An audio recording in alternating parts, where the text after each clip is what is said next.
PM Modi का आज मुंबई दौरा। आरबीआई के 90 साल पूरे होने पर आयोजित समारोह में करेंगे संबोधित। वित्त मंत्री निर्मला सीतारमण और आरबीआई गवर्नर भी होंगे शामिल। वेस्ट यूपी की 4 सीटों पर मोदी करेंगे चुनाव प्रचार। इनमें मुरादाबाद, सहारनपुर 2019 के चुनाव में हार गई थी भाजपा। पीलीभीत और गाजियाबाद भी जाएंगे पीएम मोदी। सीएम अरविंद केजरीवाल की ईडी रिमांड आज खत्म। शराब घोटाले में जांच एजेंसी आज केजरीवाल को कोर्ट में पेश करेगी। 3 जिलों का दौरा सीएम योगी आदित्यनाथ का। आपको बता दें कि बुलंदशहर, हाथरस, नोएडा और में प्रबुद्ध वर्ग सम्मेलन का संबोधित करेंगे। मुस्लिम पक्ष की याचिका पर सुप्रीम कोर्ट में आज सुनवाई। इलाहाबाद हाई कोर्ट के फैसले को दी गई चुनौती। देश के 4 राज्यों में बारिश, तूफान से तबाही। पश्चिम बंगाल में 5 की मौत। पीएम ने दुख जताया। ममता ने देर रात पीड़ितों से मुलाकात की। आप देख रहे हैं के न्यूज, खबरों का सारथी। नमस्कार, मैं हूं आपके साथ सोनम सिंह और आप देख रहे हैं के न्यूज इंडिया। वक्त हो गया है देश की बात का रुख कर लेते हैं खबरों का। दिल्ली से खबर आपको बता रहे हैं, जहां पर बीजेपी मैनिफेस्टो कमेटी की बैठक आज से शुरू होगी। मैनिफेस्टो कमेटी के अध्यक्ष की मौजूदगी में ये बैठक की जाएगी। अध्यक्ष राजनाथ सिंह की अध्यक्षता में ये बैठक की जाएगी। आपको बता दें कि आज से दिल्ली में बीजेपी मैनिफेस्टो की बैठक शुरू की जाएगी। बीजेपी मैनिफेस्टो कमेटी के गठन के बाद ये पहली बैठक होगी। आज भाजपा राष्ट्रीय अध्यक्ष जेपी नड्डा ने गठन किया था इस कमेटी का। लोकसभा चुनाव के लिए मैनिफेस्टो कमेटी का गठन किया गया था। बीजेपी केंद्रीय कार्यालय विस्तार में यह बैठक की जाएगी।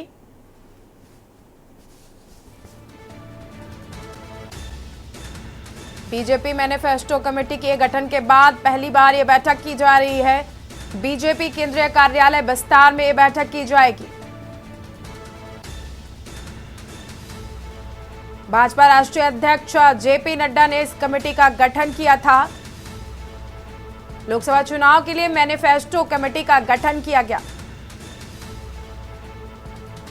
बीजेपी केंद्रीय कार्यालय विस्तार में यह बैठक की जाएगी। राजनाथ सिंह की अध्यक्षता में यह बैठक की जाएगी। मैनिफेस्टो कमेटी के अध्यक्ष हैं राजनाथ सिंह।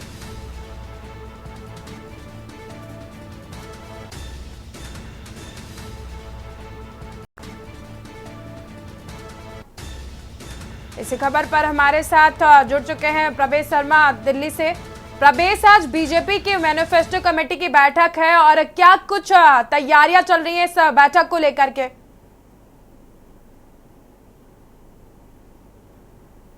सीधे तौर पर मैं बता दूं कि सेतु संस्था के द्वारा किया जा रहा है, लेकिन जो कमेटी की समिति बनी थी उसमें विशेष रूप से जो चयन किया गया है वो रक्षा मंत्री राजनाथ सिंह के द्वारा किया गया है और संयोजक के रूप में जो है वित्त मंत्री निर्मला सीतारमण को भी रखा गया है। लेकिन जो बात यह है कि 27 राज्यों से अलग अलग जो है नेता को चुनिंदा नेताओं को जो है इसमें जगह मिली है। इसके साथ साथ मैं बता दूं कि जो बीजेपी में शामिल हुए, जो कई पार्टियों को या दल को छोड़कर बीजेपी में शामिल है, उनको भी इस मैनिफेस्टो की समिति में जगह मिली है। आज वो समिति जो है मैनिफेस्टो को लेकर कहीं ना कहीं चर्चा करेगी। विशेष रूप से एक मैनिफेस्टो पर चर्चा की जाएगी जिसमें जनता की भी राय मांगी गई थी, वो राय भी साझा की जाएगी और ये जानने की कोशिश की जाएगी कि मैनिफेस्टो में कौन कौन से बिंदु होने अति आवश्यक है, उस पर चर्चा की जाएगी। जिस तरह से लगातार जनता से सुझाव मांगे जा रहे हैं, उसको लेकर के आज इस मैनिफेस्टो कमेटी की बैठक में चर्चा हो सकती है क्या प्रवेश?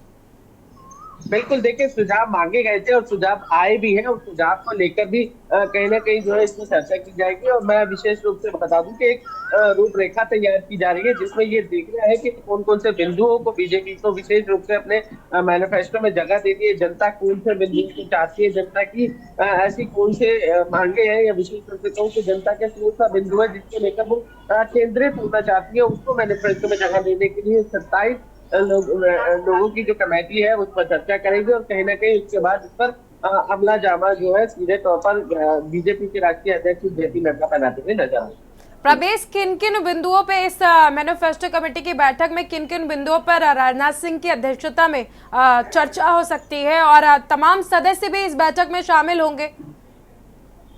देखिए, सबसे पहले जो है बेरोजगारी है, महिलाओं का मुद्दा है। इसके अलावा तमाम कई ऐसे मुद्दे हैं जो बीजेपी ने पिछले अपने मैनिफेस्टो में रखे थे, वो पूरे कर दिए। उसमें राम मंदिर का मुद्दा रहा, उसमें 370 का रहा, तो वो जगह खाली होनी है, उनको हटाना है। उसकी जगह नए बिंदु जो है उसमें ऐड करने हैं। उसको लेकर जो है लोगों की राय भी मांगी गई और राय आई भी है। लेकिन उसमें कहीं ना कहीं ये जो कमेटी है, सदस्यों की कमेटी है, बैठेगी, उसमें चयन करेगी।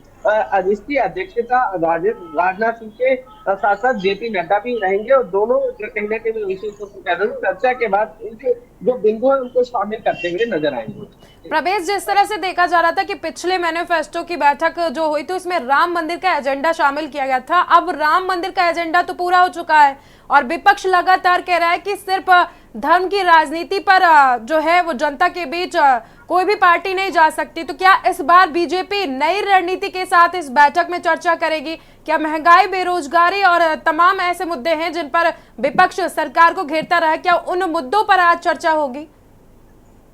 देखिए, मैनिफेस्टो में जो बिंदु दिए गए थे उसमें जो बिंदु पूरे हो गए हैं उसको लेकर तो बीजेपी लगातार बुलाने की कोशिश भी कर रही है और करेगी भी। मैं आपको बता दूं, राम मंदिर एक ऐसा मुद्दा रहा है, जब से बीजेपी ने चुनाव की शुरुआत की है तब से लेकर आज तक वो लगातार अपने मैनिफेस्टो में राम मंदिर का बिंदु को जगह देती रही है। हर बार वो राम मंदिर बनाने की बात कहती रही है और अब राम मंदिर का जो मुद्दा है वो पूरा हो चुका है। उसको मैनिफेस्टो से कहीं ना कहीं जगह हटाने की अब समय आ गया है और अब उसमें नए बिंदु जुड़ने हैं। उसमें विशेष रूप से बता दूं, महिलाओं से जुड़े हुए मुद्दों की बात करता है, महिलाओं से सुरक्षा का मामला की बात आ रही है, जिसमें उससे पहले कई बीजेपी ने अपने जो उम्मीदवार उतारे उसमें कई महिलाओं को भी जगह दी है। इसके अलावा लोकसभा में हमने देखा था कि सीधे तौर पर महिलाओं से जुड़ा हुआ बिल भी पारित किया हुआ है। लेकिन अब उसको लेकर एक नए बिंदुओं को लेकर इसमें शामिल करना और उसके बाद जो मैनिफेस्टो जनता के सामने ले जाना भी है।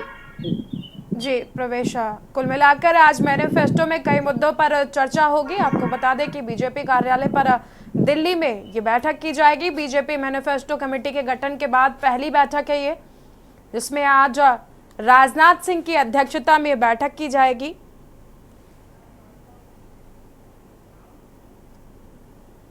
राजधानी दिल्ली से खबर आपको बता रहे हैं, जहां पर ईडी आज सीएम केजरीवाल को कोर्ट में पेश करेगी। केजरीवाल की ईडी रिमांड कल था आखिरी दिन। आपको बता दें कि केजरीवाल को न्यायिक हिरासत में भेजा जा सकता है। सूत्रों के हवाले से खबर आपको बता रहे हैं, केजरीवाल की ईडी रिमांड का कल आखिरी दिन था और आज ईडी की तरफ से कोर्ट में पेश किया जाएगा दिल्ली के मुख्यमंत्री केजरीवाल को।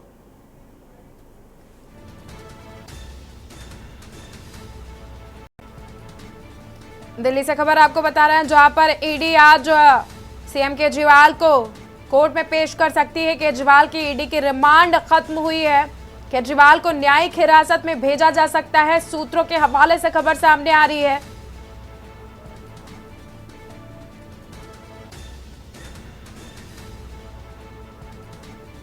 हमारे साथ जुड़ गए हैं ज्यादा जानकारी के लिए प्रवेश दिल्ली से। प्रवेश, आज ईडी जो है वो अरविंद केजरीवाल को कोर्ट में पेश कर सकती है, क्या कुछ जानकारी है इस मामले को लेकर के?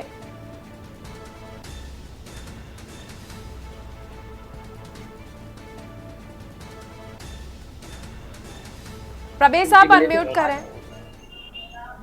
आवाज आ रही है? जी, आप सीधे तौर पर मैं बता दूं, देखिए मैं आपको सीधे तौर पर बता दूं कि 22 मार्च को अरविंद केजरीवाल की गिरफ्तारी हुई थी, जिसके बाद 6 दिन की कस्टडी मिली थी और उसके बाद 4 दिन की कस्टडी उनको मिली थी। और अभी बताया ही जा रहा है, सूत्रों के हवाले से खबर आ रही है कि कुछ सवाल ऐसे अभी भी रुके हुए हैं, अधूरे हैं, जिसको लेकर ईडी चाहती है कि अभी अरविंद केजरीवाल की कस्टडी वापसी। तो उम्मीद ये जताई जा रही है कि आज फिर जब अरविंद केजरीवाल की जाएगी तो कहीं ना कहीं उनकी फिर से जो है ईडी की तरफ से जमानत मांगने की जो बात सामने आ रही है।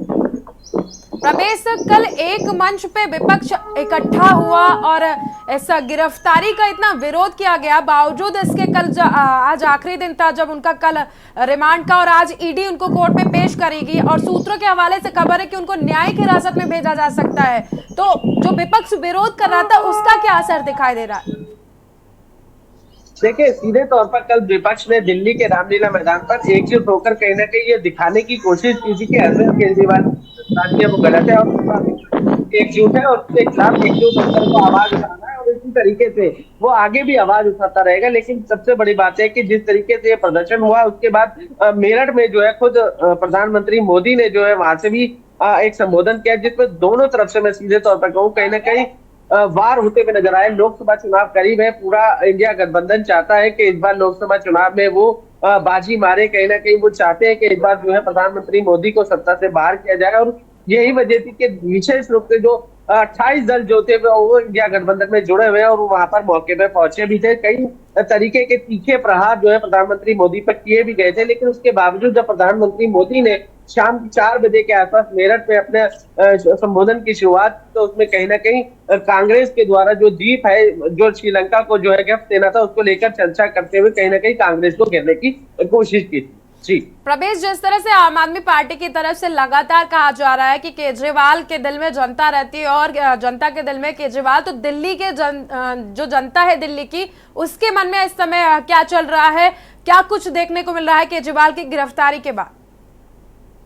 देखिए, अरविंद केजरीवाल की गिरफ्तारी जब से हुई है तब से दिल्ली के लोगों के मन में आश्वासन की स्थिति जो है दिखाई दे रही है। कुछ लोगों का कहना यह है कि अरविंद केजरीवाल को कहीं ना कहीं फंसाया गया है, उनके साथ गलत किया गया है। वो दिल्ली के चुनिंदा मुख्यमंत्री थे, उनको इस तरीके से गिरफ्तार नहीं करना चाहिए था। और उसमें सबसे बड़ी बात है, जो लोगों का कहना है कि अरविंद केजरीवाल के खिलाफ कोई ऐसा ठोस सबूत जो है ईडी ने अभी तक पेश नहीं किया, सिर्फ और सिर्फ एक गवाह के कहने पर जो है उनको गिरफ्तार किया। और यही शब्द मैं विशेष रूप से बता दूं, आम आदमी पार्टी भी बार बार जो है आरोप लगा रही है बीजेपी पर, बार बार वो यही आरोप लगा रही है, और दिल्ली की जनता के मन में भी यही स्थिति है। और बार बार हम देख रहे हैं, लोगों से मिल रहे हैं, लोगों का कहना यह है कि अरविंद केजरीवाल जो है दिल्ली की जनता से जुड़े हैं, उनके दिल में है। और जब इनकी गिरफ्तारी हो गई है और वो जेल में भी जिस तरीके से मैसेज उनकी पत्नी सुनीता केजरीवाल बार बार लेकर आ रही है, तो लोगों को ऐसा लगने लगा है कि अरविंद केजरीवाल को अभी भी जो है अरविंद केजरीवाल दिल्ली की जनता की चिंता कर रहे हैं, और विशेष रूप से उनके लिए अभी तक जेल में जाने के बावजूद भी कार्य करते हुए नजर आ रहे हैं। जी बहुत बहुत शुक्रिया प्रवेश आपका दर्शकों तक जानकारी पहुंचाने के लिए। आपको बता दें कि आज ईडी कोर्ट में अरविंद केजरीवाल को पेश करेगी और केजरीवाल को न्यायिक हिरासत में भेजा जा सकता है। सूत्रों के हवाले से खबर सामने आ रही है। केजरीवाल की ईडी की रिमांड कल खत्म हुई। दिल्ली से खबर आपको बता रहे हैं, जहां पर ईडी आज सीएम केजरीवाल को कोर्ट में पेश करेगी। केजरीवाल की ईडी की रिमांड कल खत्म हो गई थी। केजरीवाल को न्यायिक हिरासत में भेजा जा सकता है। सूत्रों के हवाले से खबर आपको बता रहे हैं, केजरीवाल की ईडी रिमांड का कल आखिरी दिन था। सीएम योगी आदित्यनाथ के आज जो कई कार्यक्रम, 3 जिलों के दौरे पर रहेंगे मुख्यमंत्री योगी आदित्यनाथ। बुलंदशहर, हाथरस, नोएडा में प्रबुद्ध वर्ग सम्मेलन को संबोधित करेंगे। सुबह 11:35 पर सेवा सदन आगरा रोड पर कार्यक्रम।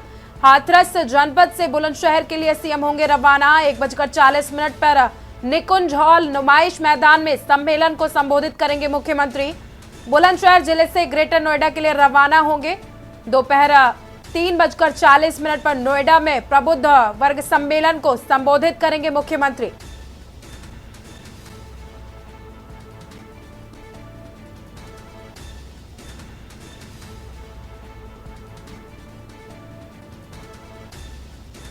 दोपहर 3:40 पर नोएडा में प्रबुद्ध वर्ग सम्मेलन को संबोधित करेंगे मुख्यमंत्री। सीएम योगी आदित्यनाथ का आज कार्यक्रम।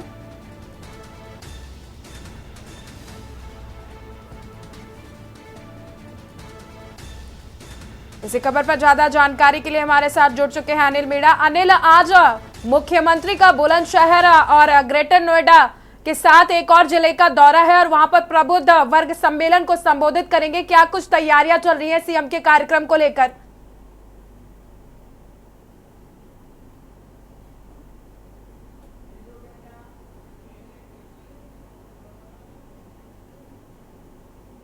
अनिल, आप तक आवाज पहुंच पा रही है?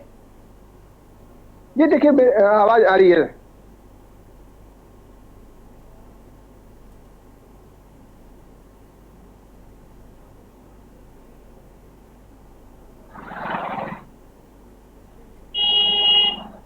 अनिल, आज मुख्यमंत्री के कई कार्यक्रम हैं और उनमें से बुलंदशहर और ग्रेटर नोएडा में और हाथरस में कार्यक्रम है, तो क्या कुछ तैयारियां चल रही हैं कार्यक्रम को लेकर के?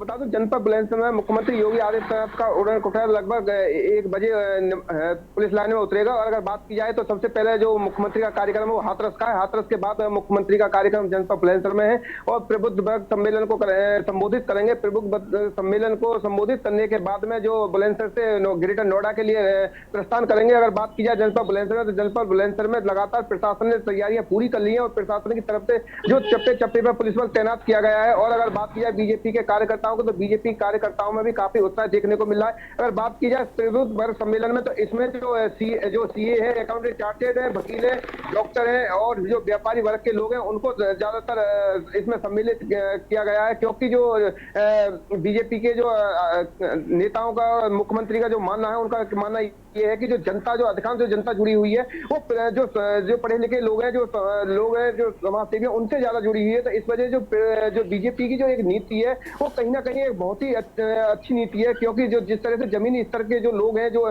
जैसे डॉक्टर हो, चाहे वकील हो, या अकाउंटेंट, चार्टेड हो, या इंजीनियर हो, डॉक्टर हो, ये तमाम लोग जनता से जुड़े हुए होते हैं और जनता को ही मुख्यमंत्री उनसे एक मूल मंत्र देंगे। और मूल मंत्र क्या देंगे, वो 1 बजे जनपद बुलंदशहर में निवास ग्राउंड के निकुंज हॉल में आके उनको संबोधित करेंगे। संबोधित करने के बाद में उनको क्या मूल मंत्र देते हैं ये तो अब 1 बजे के बाद पता पड़ेगा। लेकिन जिस तरह से जो तैयारियां की जा रही है, तैयारियां बड़ी जोर शोर से की जा रही हैं। और जो लगातार जो बीजेपी के कार्यकर्ता हैं वो भी बढ़ चढ़ कर उसमें हिस्सा ले रहे हैं। लगातार जो तमाम पूरे जनपद बुलंदशहर से प्रबुद्ध वर्ग में जो वकील हैं, डॉक्टर हैं, उनको बुलाया गया है और उसमें कल हजारों की तादाद में जो लोग पहुंचने की उम्मीद जताई जा रही है। अब देखना ये होगा कि आखिरकार जनपद बुलंदशहर मुख्यमंत्री अनिल, बुलंदशहर की जो जनता है, बुलंदशहर की जो जनता है, सीएम के कार्यक्रम को लेकर के जनता के बीच क्या कुछ उत्सुकता देखने को मिल रही है? देखिए, अगर जनता की बात करें तो जनता के जो चेहरे पे है, जो मुख्यमंत्री को देखने की काफी उत्सुकता है। लेकिन अगर जनता की अगर बात की जाए तो जनता के लिए अभी इस तरह की कोई जनसभा, इस तरह का कोई प्रोग्राम अभी तक मुख्यमंत्री के द्वारा यहाँ या जो स्थानीय नेता उनके द्वारा किसी तरह की कोई अभी तक औपचारिक घोषणा नहीं की गई है। लेकिन अगर बात की जाए, जनता में काफी मुख्यमंत्री को देखने की इच्छा है। और मुख्यमंत्री के जो लोगों का जो कहना है, उनका कहना यह है कि अब की बार भी हम मोदी को ही सपोर्ट करेंगे। अब देखना ये होगा कि जो मुख्यमंत्री जनपद बुलंदशहर में आएंगे तो लोगों को क्या संदेश देके जाते हैं। और हालांकि जो मुख्यमंत्री का जो मानना है, जो सरकार की जो योजना है, वो उनको योजनाओं को जो प्रबुद्ध वर्ग सम्मेलन में दर्शाएंगे। दर्शाने के बाद लोगों को उन योजनाओं के बारे में जानकारी देंगे। जानकारी देने के बाद में लोगों को कहेंगे, जो प्रबुद्ध वर्ग के जो पढ़े लिखे लोग हैं उनके लिए बताएंगे। और बताने के बाद में लोगों का जो मानना ये है कि मुख्यमंत्री योगी आदित्यनाथ जिस तरह से आ रहे हैं तो काफी उत्सुकता है। हालांकि हो सकता है कि अभी जो जनपद बुलंदशहर के जो लोकसभा प्रत्याशी हैं, सांसद भोला सिंह, उनके पक्ष में भी लोगों से अपील की जाएगी। प्रबुद्ध वर्ग के जो लोग हैं उनसे उनके पक्ष में अधिकांश लोगों को जोड़ने के, वोट अधिक से अधिक देने की भी अपील करेंगे। अब उसके बाद जो तैयारी की बात किया है तो लगातार काफी बसों को लगाया। अनिल, लोकसभा चुनाव के मद्देनजर अगर देखा जाए तो बुलंदशहर में क्या कुछ माहौल देखने को मिल रहा है चुनाव को लेकर के? देखिए, अगर लोकसभा चुनाव की अगर बात करते हैं तो तीसरी बार जिस तरह से बीजेपी ने एक बार फिर से सांसद भोला सिंह पे जो दाव खेला है, वो कहीं ना कहीं लोगों में कहीं ना कहीं निराशा जरूर लगी है। लेकिन अगर बात की जाए जो अधिकांश जनता का ये कहना है कि हम वोट सांसद भोला सिंह को नहीं दे रहे, उनका जो वोट है जो मोदी को लिए जा रहा है। तो कहीं ना कहीं भोला के प्रति जो प्रत्याशी है उनके प्रति तो लोगों में नाराजगी जरूर देखने को मिल रही है। लेकिन अगर बात की जाए प्रधानमंत्री और मुख्यमंत्री, तो उनको लेकर लोगों में काफी उत्सुकता है, उनको लेकर लोगों में काफी भावना है। क्योंकि लोगों का जो कहना है कि जो मुख्यमंत्री और प्रधानमंत्री जो काम किए वो किसी सरकार में पहले नहीं किए गए। इसलिए लोगों का जो कहना है वो सिर्फ यही कहना है कि हम वोट बीजेपी को देंगे, ना कि सांसद भोला को। तो इसलिए लोगों की जो भावना है वो बीजेपी को लेकर है, ना कि प्रत्याशी को लेकर। प्रत्याशी उनका कहना यह कोई भी हो, लेकिन हमें सिर्फ मोदी और योगी को वोट देना है। तो लोगों की जो अधिकांश जो नीति है वो यही है कि हमें मोदी और योगी को जिताना है। हालांकि बात की जनपद बुलंदशहर में तो जिस तरह से तीसरी बार सांसद भोला सिंह को यहाँ देखा गया, तो शुरू में लोगों ने विरोध जरूर किया था। लेकिन अगर अब बात की जाए, धीरे धीरे लोगों का जो विरोध है वो खत्म होते हुए साफ साफ दिखाई दे रहा है। और लोग लगातार बीजेपी को जिताने की, जो बीजेपी के कार्यकर्ता लगातार कोशिश कर रहे हैं। क्योंकि गांव गांव जाकर प्रवास भी कर रहे हैं बीजेपी के जो कार्यकर्ता है, जो सेक्टर अध्यक्ष है, बूथ अध्यक्ष है और जो मंडल अध्यक्ष है, वो लगातार गांव गांव जाकर प्रवास कर रहे हैं, लोगों को समझा रहे हैं, लोगों को और जो योजना है सरकार की उनको गिना रहे हैं।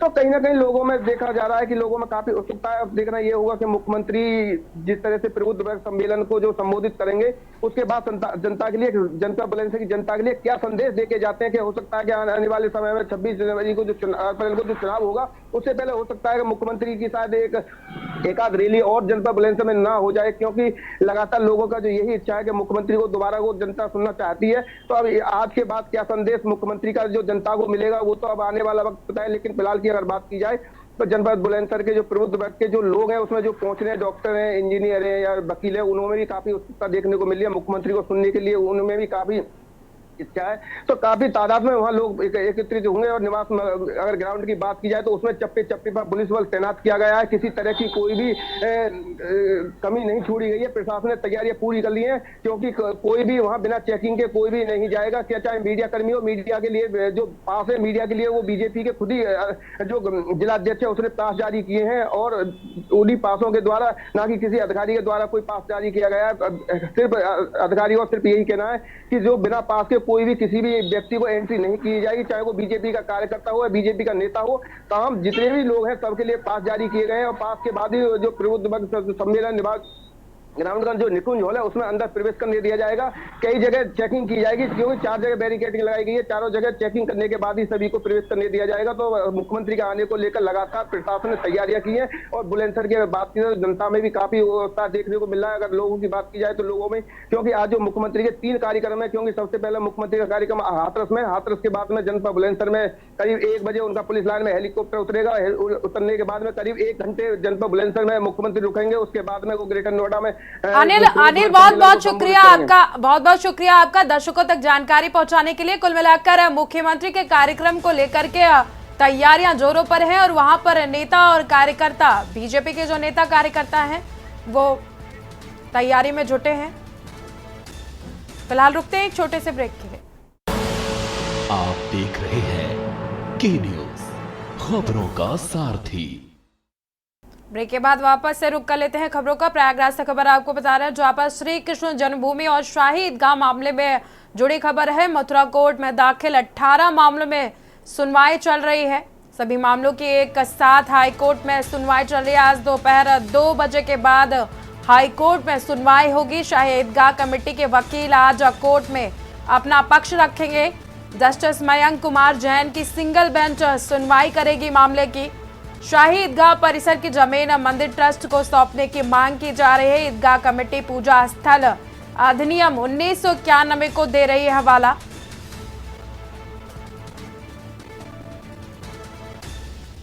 जस्टिस मयंक कुमार जैन की सिंगल बेंच सुनवाई करेगी इस मामले की। शाही ईदगाह परिसर की जमीन मंदिर ट्रस्ट को सौंपने की मांग की जा रही है। ईदगाह कमेटी पूजा स्थल अधिनियम 1991 को हवाला देते हुए मांग की जा रही है। प्रयागराज से खबर आपको बता रहे हैं, श्री कृष्ण जन्मभूमि और शाही ईदगाह मामले से जुड़ी खबर है। मथुरा कोर्ट में दाखिल 18 मामलों पर सुनवाई चल रही है। सभी मामलों की एक साथ हाई कोर्ट में सुनवाई चल रही है।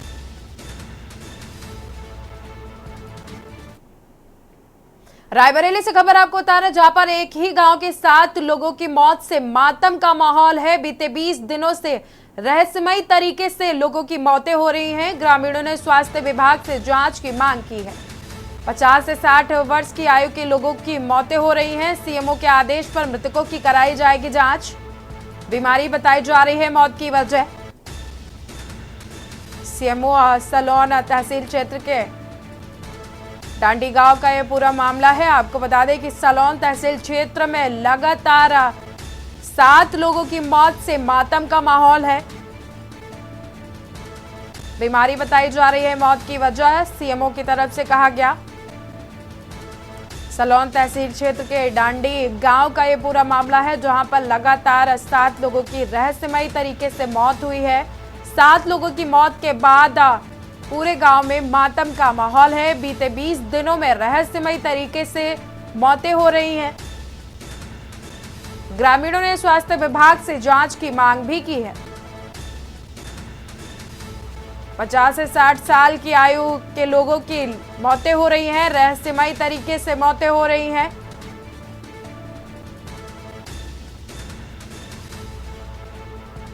सीएमओ के आदेश पर मृतकों की जांच कराई जाएगी। बीमारी बताई जा रही है मौत की वजह।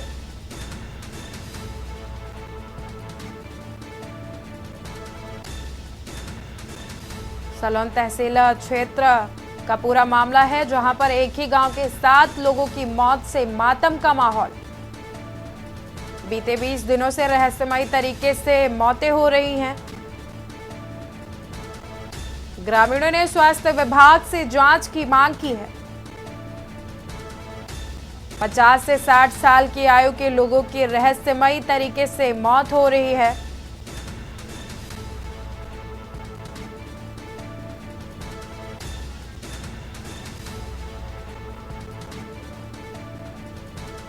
इसी खबर पर ज्यादा जानकारी के लिए हमारे साथ जुड़ चुके हैं केशवानंद शुक्ला रायबरेली से। केशवानंद, जिस तरह से 7 लोगों की रहस्यमयी तरीके से मौत हुई है और पूरे गांव में मातम का माहौल है, क्या कुछ पूरा मामला है?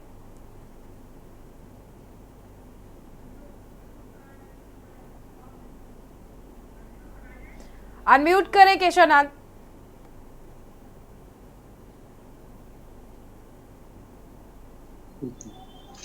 बिल्कुल, देखिए आपको बता दें पूरा मामला रायबरेली जिले के शलवन कोतवाली क्षेत्र के दांडी गांव का है, जहां पे 20 दिनों से लगातार लोगों की मौत वहां पे हो रही है। बताया जा रहा है कि अब तक 7 लोगों की मौत हो चुकी है। उसमें से 5 लोगों की, एक ही परिवार के 5 लोगों की मौत हुई है। वही 2 लोगों की अलग घर से है, जहाँ के 2 लोग, टोटल 7 लोगों की वहां पे लगातार मौत हो रही है। आखिर किस कारण ये मौत हो रही है, मौत का कारण अभी स्पष्ट नहीं हो सका है। वही ग्रामीणों ने स्वास्थ्य विभाग से मांग की है कि पूरे जो गाँव है उनका जांच की जाए, आखिर किन कारणों से लगातार ये मौतें हो रही है। वहीं पे देखा जाए तो जो रायबरेली के सीएमओ हैं डॉक्टर वीरेंद्र सिंह, उनसे जब इस पूरे मामले को लेकर के बात की गई तो उनका कहना है कि गांव में जो है स्वास्थ्य विभाग की टीम लगातार परीक्षण कर रही है, जांच कर रही है। कुछ लोगों के जो सैंपल है वो भेजे गए हैं कि आखिर ये जो मौत हो रही है आखिर किस कारण से मौत हो रही है, क्योंकि 20 दिनों से लगातार वहां पे जो मौत का आंकड़ा है वो लगातार बढ़ता जा रहा है। अभी तक टोटल 7 लोगों की मौत हो चुकी है, एक ही परिवार से 5 लोगों की मौत हुई है। तो आखिर किस कारण ये मौत हो रही है, इसकी पूरी जांच की जा रही है। स्वास्थ्य विभाग की टीम अभी भी वहां पे मौजूद है, लोगों की प्रशिक्षण कर रही है और जांच कर रही है कि आखिर किन कारणों से मौत हो रही है। फिलहाल जो रायबरेली के सीएमओ है डॉक्टर वीरेंद्र सिंह, उनका कहना है कि बीमारी, जो नॉर्मल बीमारी है उसके कारण ये मौत हो रही है, लेकिन उसके बावजूद जो टीम है वो जांच करेगी और पता लगाएगी कि आखिर ये मौत क्यों हो रही है। क्योंकि एक ही परिवार के 5 लोगों की मौत होना और दूसरे परिवार के अलग अलग से एक एक करके टोटल 7 मौत हो गई है। उसके बाद रायबरेली में हड़कंप का माहौल जरूर देखने को मिल रहा है। वही स्वास्थ्य विभाग इसका लगातार निरीक्षण कर रही है और जांच कर रही है कि यहाँ पे ये जो मौतें हो रही है आखिर किस कारण है, इसका भी पता लगाया जा रहा है। जी, लगातार हो रही मौतों के बाद गांव वालों का क्या कहना है, किस तरह का माहौल गांव के अंदर देखने को मिल रहा है? देखिए 7 मौतें एक गांव में होने के बाद पूरे गांव में मातम का माहौल देखने को मिल रहा है। जहां एक और अभी होली का पर्व था, खुशी लोगों में थी, उसके बाद गम में होली का पर्व त्योहार जो था वो गम में बीत गया है। क्योंकि 7 मौतें एक ही गांव में होना कहीं ना कहीं लोगों में काफी गम का माहौल भी देखने को मिल रहा है। वही उनकी मांग है कि जो डॉक्टर की टीम है वो जांच करे आखिर किन कारणों से मौत का आंकड़ा बढ़ रहा है। वही सीएमओ के द्वारा जो है वहां पे डॉक्टरों की टीम की तैनाती की गई है, बाकायदा वहां पे जो नर्स है उनका भी तैनाती की गई है, ताकि जो भी दिक्कतें हैं वो निकल के सामने आए और जो लोग हैं उनके भी सैंपल भेजे गए हैं कि आखिर ये मौतें किस कारण हो रही है उसका भी पता लगाया जाए जल्द। लेकिन सीएमओ का कहना है कि नॉर्मल तरीके से मौतें हो रही है बीमारी के कारण, लेकिन उसके बावजूद भी निरीक्षण किया जाएगा, जांच की जाएगी कि आखिर ये मौतें क्यों हो रही हैं। क्योंकि 20 दिनों में 7 मौतें हो गई हैं, एक ही परिवार के 5 लोगों की मौत हुई है, तो कहीं ना कहीं पूरे गाँव में गम का माहौल देखने को मिल रहा है। जी, कुल मिलाकर अभी मौत का कारण स्पष्ट नहीं हो पाया है। डॉक्टरों की जो टीम है वो जांच करेगी मौत के कारण को पता लगाने के लिए। बहुत बहुत शुक्रिया आपका दर्शकों तक जानकारी पहुंचाने के लिए। रायबरेली से खबर आपको बता रहे हैं, जहां पर एक ही गांव में 7 लोगों की मौतें हुई हैं और जिसके बाद पूरा माहौल मातम में बदल गया है गाँव का। ग्रामीणों ने स्वास्थ्य विभाग से जाँच की मांग की है।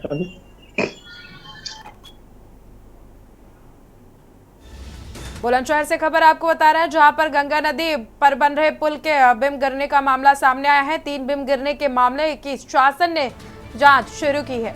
लखनऊ से पीडब्ल्यूडी और सेतु निगम के अधिकारी जांच के लिए पहुंचे हैं। अधिकारियों के जांच दल ने पहुंचकर शुरू की है जांच। कार्यदायी संस्था एडिकॉन कंपनी के मैनेजर को फटकार लगाई है। प्रोजेक्ट मैनेजर को लापरवाही मिलने पर जमकर लताड़ा है।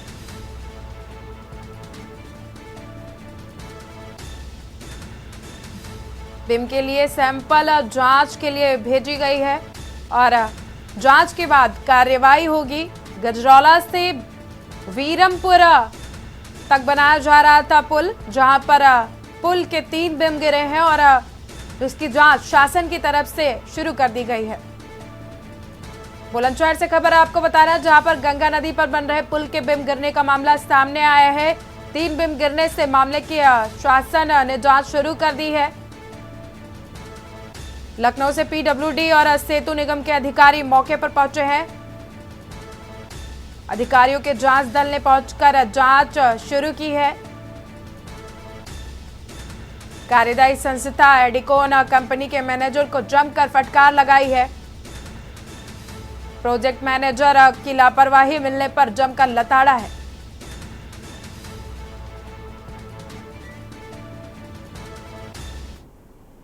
वक्त हो गया एक छोटे से ब्रेक का। आप देख रहे हैं के न्यूज खबरों। ब्रेक के बाद वापस से रुक कर लेते हैं खबरों का। मेरठ से खबर आपको बता रहे हैं, लोहिया नगर पुलिस की गौकशों से मुठभेड़ हुई है। पुलिस मुठभेड़ में गौकश के पैर में गोली लगी है। घायल को पुलिस ने जिला अस्पताल में भर्ती कराया है। पुलिस ने 2 गौकश आरोपियों को गिरफ्तार किया है। बिजली बंबा चौकी क्षेत्र में गोवंश अवशेष मिला था। थाना लोहिया नगर का ये पूरा मामला बताया जा रहा है, जहां पर गौकशों और पुलिस के बीच मुठभेड़ हुई है।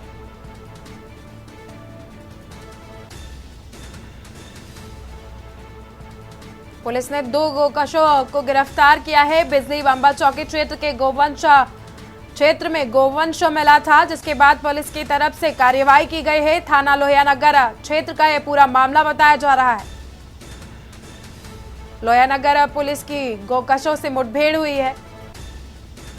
पुलिस मुठभेड़ में गौकश के पैर में गोली लगी है।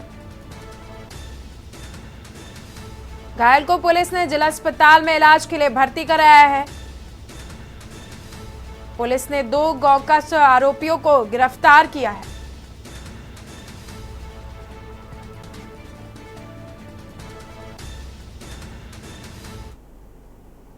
प्रदेश कांग्रेस कमेटी के अध्यक्ष दीपक बैज के निर्देशानुसार शहर में जिला कांग्रेस कमेटी राजनांदगांव के संयुक्त तत्वाधान में मशाल रैली निकाली गई। ये मशाल रैली कांग्रेसियों ने केंद्र सरकार के खिलाफ निकाली। मशाल रैली के कार्यक्रम में नरेंद्र मोदी सरकार को चेतावनी दी गई कि जिस प्रकार आप जनता के हितों का काम नहीं कर रहे हैं और आज जिस प्रकार आप सरकारी एजेंसियों का दुरुपयोग कर रहे हैं, लोगों को डरा धमका कर चंदा वसूलने का काम कर रहे हैं और ईडी जो है वो छापेमारी करती है और ईडी से काम करवा रहे हैं तो चंदा ले रहे हैं।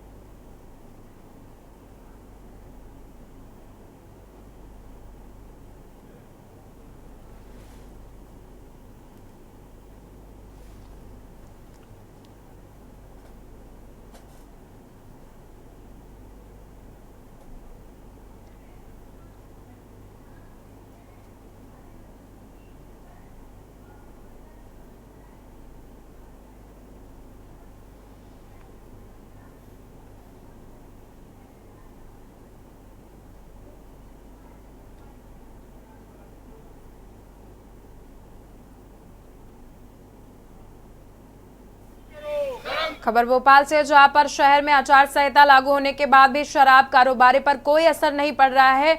नदरा बस स्टैंड के पास वाइन शॉप खोलकर रात भर शराब बेची जा रही है, जिसका आबकारी विभाग को खबर नहीं है। ऐसे कई क्षेत्र हैं जहां पर यही हाल है, जहां रात भर शराब की बिक्री की जाती है। अब देखना यह होगा कि कब आबकारी विभाग की नींद खुलती है।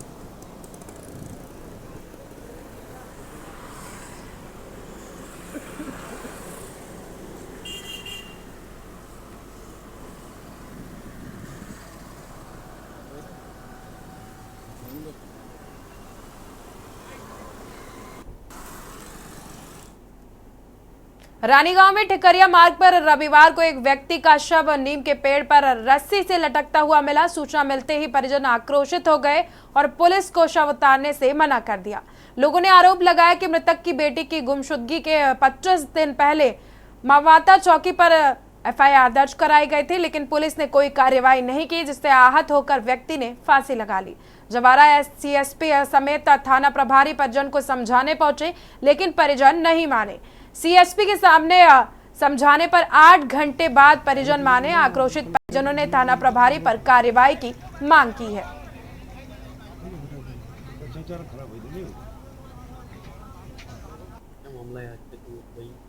6 तारीख को रिपोर्ट डाली थी, पुलिस वालों ने कुछ सुनवाई नहीं की। पुलिस वालों की नाकार्यवाही की वजह से हमारे अंकल हमारे बीच में नहीं रहे और पुलिस वालों ने लड़की चली गई थी, नाबालिग थी। तो उसके बाद रिपोर्ट डाली, पुलिस वालों ने डरा धमका कर भेजा और पैसे मांगे।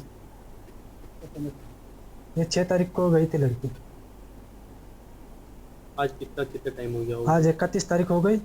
पुलिस वालों ने कुछ सुनवाई नहीं की। पुलिस वाले खाना पूर्ति के लिए आते हैं और डरा धमकाते हैं। सुबह पैसे मांगे थे पुलिस वालों ने। आपको किसी अधिकारी से बात नहीं की? महाता चौकी में गए थे भद्रिया जी के पास। भद्रिया जी ने डरा धमका कर भेजा। 181 पे शिकायत भी की थी, वहाँ से फोर्स से कुछ नहीं लगा। और कलेक्टर ऑफिस में गए थे हम, तो वहाँ से कुछ सुनवाई नहीं हुई। माता चौकी में कितना टाइम हो गया रिपोर्ट करे? और क्या 6 तारीख किस मामले को लेकर करी थी रिपोर्ट?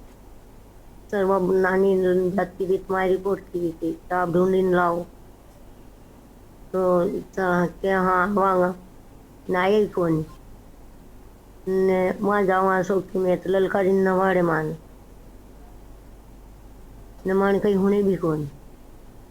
अब क्या मांगे आप?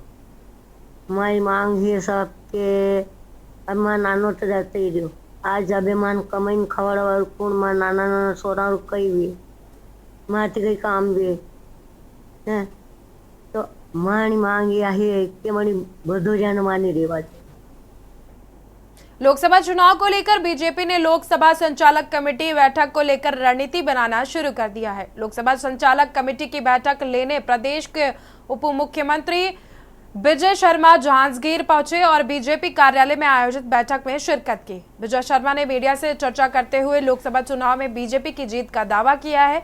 उन्होंने बीजेपी के सभी प्रत्याशियों को स्थानीय होने का दावा करते हुए कमल के निशान की जीत का दावा किया है। उन्होंने कांग्रेस के प्रत्याशियों का विरोध और उनके अंतर्कलह होने का दावा भी किया है।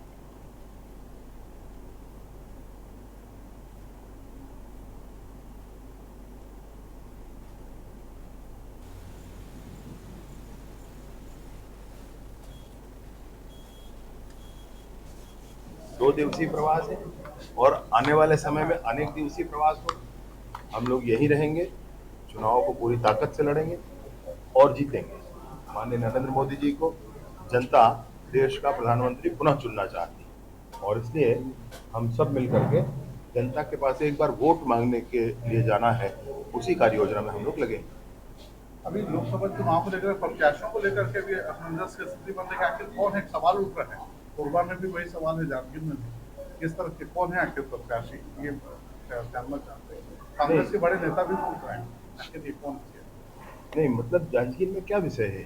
जांजगीर में हमारे प्रत्याशी, उनको थोड़ी अस्पष्टता है अपनी तरफ से। छत्तीसगढ़ में लोकसभा चुनाव का रंग चटक होता जा रहा है। वहीं सरगुजा सीट पर रोचक मुकाबले का सीन भी बन चुका है। आपको बता दें कि बीजेपी को जहां बादशाहत बरकरार रहने की आस है, तो वहीं कांग्रेस उम्मीदवार शशि सिंह बीजेपी को कड़ी टक्कर देते हुए नजर आ रहे हैं। रिपोर्ट देखिए। छत्तीसगढ़ की सरगुजा लोकसभा सीट पर 2004 से बीजेपी का कब्जा है। बीजेपी ने हाल ही में हुए विधानसभा चुनावों में इस निर्वाचन क्षेत्र के भीतर आने वाली सभी 8 सीटों पर जीत हासिल की। बीजेपी ने हाल ही में कांग्रेस छोड़कर बीजेपी में शामिल हुए पूर्व विधायक चिंतामणि महाराज को सरगुजा सीट से उम्मीदवार बनाया है। चिंतामणि ने अपनी जीत का दावा करते हुए कहा कि वोटरों ने केंद्र में बीजेपी को सत्ता में वापस लाने का मन बना लिया है। उसमें देखा जाता है कि किसको हम वोट डालेंगे जो जीतेगा और हमारा दुख सुख में साथी बन के रहेगा। इसको जनता देखती है और उसको समझ में आ गया है कि हमको भारतीय जनता पार्टी को देना है। हम अपना मत किसी दूसरे को दे करके अपना मत बेकार नहीं करेंगे। इस चीज़ का लोगों को ज्ञान है।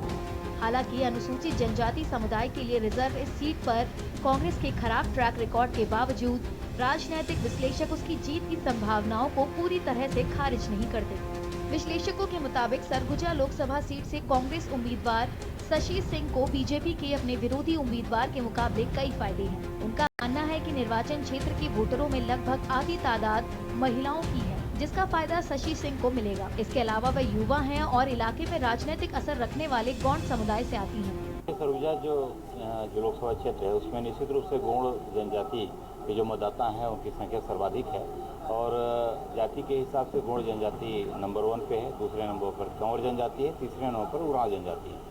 तो ये तीनों जनजाति में अभी तक जो 1952 से अब तक का जो इतिहास देखे हैं तो कंवर और गौंड दो जनजाति के लोग ही चुनाव जीतते आ रहे हैं और उसमें गौंड जनजाति के जो प्रत्याशी जिस पार्टी ने बनाया वो लंबे समय तक चुने गए।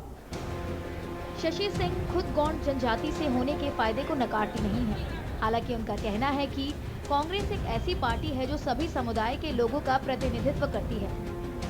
कांग्रेस पार्टी हर जाति का पार्टी है, किसी एक पार्टी का नहीं है। लेकिन हाँ, ये बात सच है कि गौंड समुदाय की बहुल्यता यहाँ ज़्यादा है, तो यहाँ हमेशा गौंड समुदाय के लोग जीतते हैं। तो इसके लिए मैं धन्यवाद देती हूँ और इसका पॉजिटिव रिस्पॉन्स ज़रूर आएगा। हम सरगुजा भी जीतेंगे। हालांकि कुछ राजनीतिक विश्लेषकों का मानना है कि चुनाव जाति या सांप्रदायिक आधार के बजाय विकास और बेरोजगारी के मुद्दे पर लड़ा जाएगा।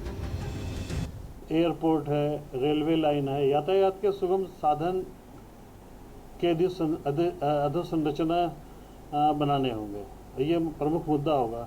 इसी के साथ ही साथ रोजगार के अवसर उपलब्ध कराने के ऐसे तमाम अवसरों को देखना होगा और जो इसमें कामयाब होगा, जो अपनी घोषणा में या जिस पर विश्वास होगा, वैसे तो अभी 14 की 14 सीट भाजपा के झोली में है और संगठन भी सशक्त है, कांग्रेस की अपेक्षा काफी सशक्त है। सरगुजा में 2024 के लोकसभा चुनाव के तीसरे चरण में यानी 7 मई को वोटिंग होगी। 2019 के लोकसभा चुनाव में बीजेपी ने छत्तीसगढ़ की 11 सीटों में से 9 पर जीत हासिल की, जबकि कांग्रेस को सिर्फ 2 सीट पर जीत मिली थी। कांग्रेस 2024 के आम चुनाव में अपने प्रदर्शन में सुधार की उम्मीद कर रही है। वहीं बीजेपी की निगाहें इस बार क्लीन स्वीप पर टिक चुकी है। डिंडौरी जिले के गड़ासराई में मुख्यमंत्री मोहन यादव निर्धारित कार्यक्रम के अनुसार हेलीकॉप्टर से पहुंचे, जहां कार्यकर्ताओं ने फूल माला पहनाकर उनका जोरदार स्वागत किया। इस दौरान मुख्यमंत्री मोहन यादव रोड शो करते हुए कार्यक्रम स्थल तक पहुंचे, जहां पर उपस्थित कार्यकर्ताओं की तरफ से बीजेपी पार्टी जिंदाबाद के नारे और सभी सम्मानियों का स्वागत किया गया। स्वागत के बाद सभा को संबोधित करते हुए शासन की जन कल्याणकारी योजनाओं की जानकारी देते हुए डिंडौरी जिले के बारे में जमकर तारीफ की। इस दौरान 15 कांग्रेस के कार्यकर्ताओं ने मुख्यमंत्री मोहन यादव के हाथों बीजेपी की सदस्यता ग्रहण की। पद्मश्री सम्मानित अर्जुन सिंह ने मुख्यमंत्री का फूल माला से स्वागत भी किया।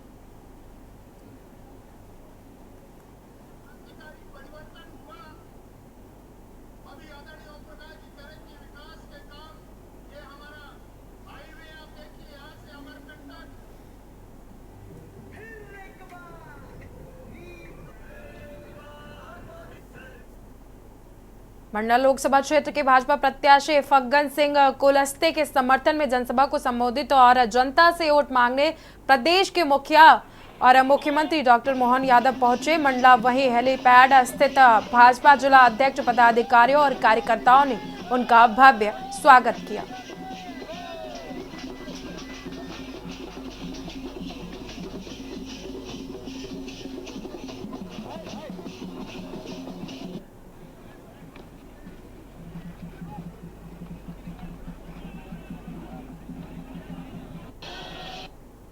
राजस्थान के सीएम भजनलाल शर्मा के गृह जनपद में लोकसभा चुनाव की लड़ाई रोचक होती जा रही है। आपको बता दें कि भरतपुर की चुनावी लड़ाई में मुख्यमंत्री भजनलाल शर्मा की प्रतिष्ठा दांव पर है। रामस्वरूप कोहली यहां से बीजेपी उम्मीदवार है, जिनकी कांग्रेस की युवा प्रत्याशी संजना जाटव से कांटे की टक्कर है। रिपोर्ट देखिए।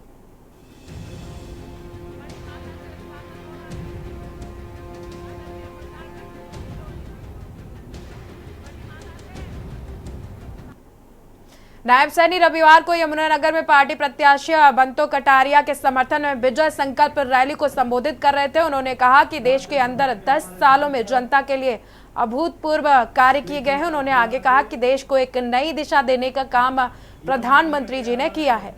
नई योजना बनाकर गरीब व्यक्तियों को लाभ देने का काम भी किया गया है। इसके अलावा उन्होंने कहा कि पूर्व की सरकारों पर आरोप लगाते हुए कि पहले नौकरी के लिए रिश्वत चला करती थी। आगे उन्होंने कहा कि आने वाली 25 मई को लोकसभा सीट पर विजय बनाना है। हम सब एकजुट होकर यहां से बंतो कटारिया को विजय कर संसद तक भेजें। इसके आगे उन्होंने कहा कि मेरे जैसे साधारण कार्यकर्ता को भी आज उच्च पद पर बैठाया है। इस अवसर पर कैबिनेट मंत्री कंवरपाल गुर्जर, राज्यसभा मेंबर कृष्ण पवार और विधायक घनश्याम दास अरोड़ा और अम्बाला से लोकसभा के उम्मीदवार बंतो कटारिया, जिला अध्यक्ष राजेश सपारा समेत बड़ी संख्या में नेता मौजूद रहे। युवाओं का, महिलाओं का, किसानों का, जो भी लोग ऐसे हैं, इन सब का मुख्य धारा में आकर के आज जेजेपी के नेता ने यहाँ बीजेपी ज्वाइन की है और जेजेपी वाले कह रहे हैं हम 10 की 10 लोकसभा सीटें लड़ेंगे। दोनों बातें ठीक है। जेजेपी ये भी कह रही है कि बीजेपी कांग्रेस हो गई है, बीजेपी कांग्रेस हो गई, न्यू कांग्रेस। ऐसा नहीं है। देखिए, कांग्रेस में भी जो अच्छे आदमी होते हैं, जहाँ उनको लगता है कि उस रास्ते पर जाने का वो देश का और अपना भला नहीं कर सकते हैं, उनको लगता है यहाँ आकर के कुछ हम अच्छा काम कर सकते हैं। तो कांग्रेस में सारे लोग खराब, ऐसा नहीं है। हमारे जो संस्थापक थे, प्रारंभिक संस्थापक, चाहे वो संघ के थे चाहे जनसंघ के थे, वो भी किसी न किसी और पार्टी में पहले थे और पार्टियों से आए। यहाँ आने के बाद जब उनको लगा ये विचार संस्कार कुछ अलग ही है। मनोहर लाल ने कहा कि हम 10-10 लोकसभा सीट जीतेंगे और नायब सैनी भी विधायक का उपचुनाव जीतकर बाकी बचा समय पूरा करेंगे। हमारा लक्ष्य है 400 पार सीट का और हमने 9 की 9 विधानसभा में मीटिंग कर ली है। कार्यकर्ताओं में उत्साह है और हमारा मकसद अच्छी सरकार लाने का है जो सबकी मदद करे। उसके आगे उन्होंने कहा कि अभी तो कोई मुकाबले में नहीं है क्योंकि कोई मैदान में अभी तक नहीं आया है। जब आएगा तब पता चलेगा। अभी तो नेता इधर उधर झांक रहे हैं, कौन मैदान में जाएगा और कौन ना जाएगा। वहीं कांग्रेस के नेता और पिता पुत्र भूपेंद्र सिंह हुड्डा और दीपेंद्र हुड्डा पर निशाना साधते हुए कहा कि भूपेंद्र सिंह हुड्डा ने बयान दिया है कि पिछली बार दोनों चुनाव लड़ा इसीलिए हार गए। इस बार मनोहर लाल ने बोलते हुए कहा है कि परिवारवाद के कारण भी हम इस बात का विरोध करेंगे।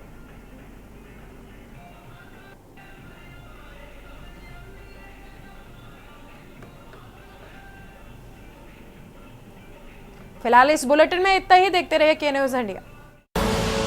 आप देख रहे हैं के न्यूज, खबरों का सारथी।